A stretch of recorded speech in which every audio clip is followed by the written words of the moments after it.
Assalamualaikum warahmatullahi wabarakatuh.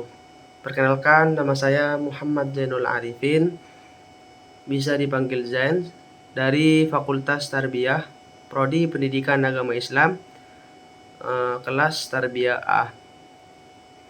Baik, di sini saya akan memenuhi tugas ujian tengah semester dalam mata kuliah Kurikulum Pendidikan Agama Islam yang diampuh oleh dosen yang terhormat Dr. Badruddin SPDI MPD. Baik, di sini saya akan mempresentasikan apa itu kurikulum dan apa itu pengembangan kurikulum. Istilah kurikulum berasal dari bahasa Latin yaitu curricula, yang berarti jarak yang harus ditempuh oleh seorang pelajar.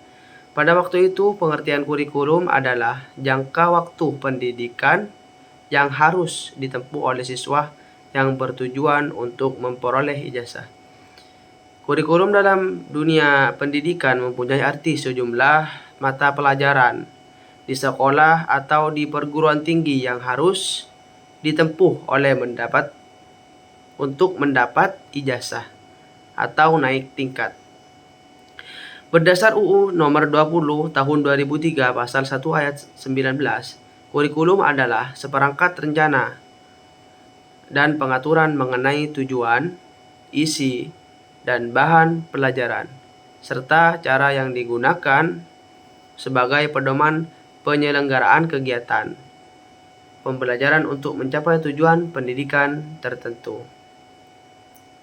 Dan di sini juga ada yang mengatakan, para ilmuwan, kurikulum merupakan seperangkat atau suatu sistem rencana dan pengaturan mengenai bahan pembelajaran dan dapat dipedomani dalam aktivitas belajar mengajar.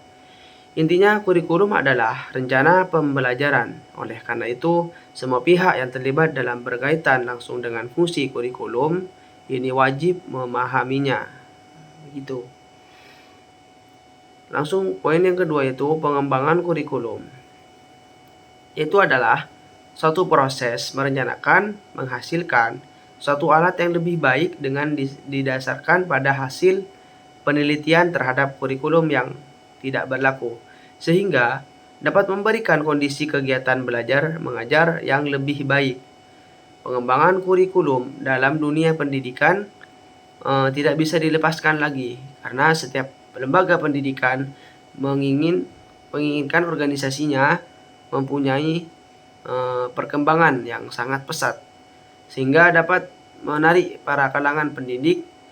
Semakin banyak peminat, juga semakin pesat pula input yang dihasilkan oleh lembaga.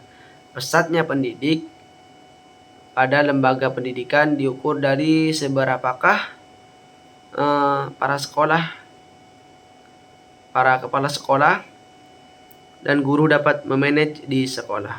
Salah satu hal terpenting yang harus dimanage secara efektif dan efisien adalah masalah kurikulum. Analisis kurikulum.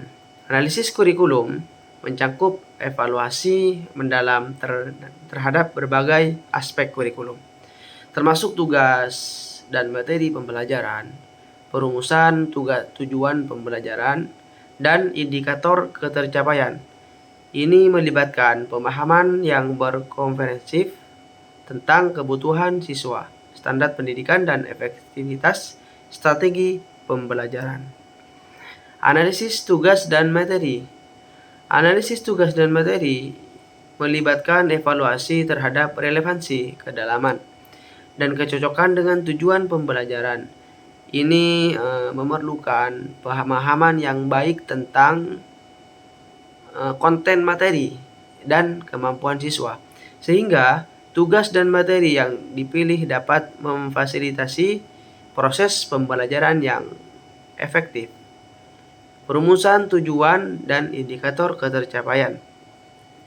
Perumusan tujuan pembelajaran adalah proses menetapkan apa yang ingin dicapai oleh siswa melalui pembelajaran.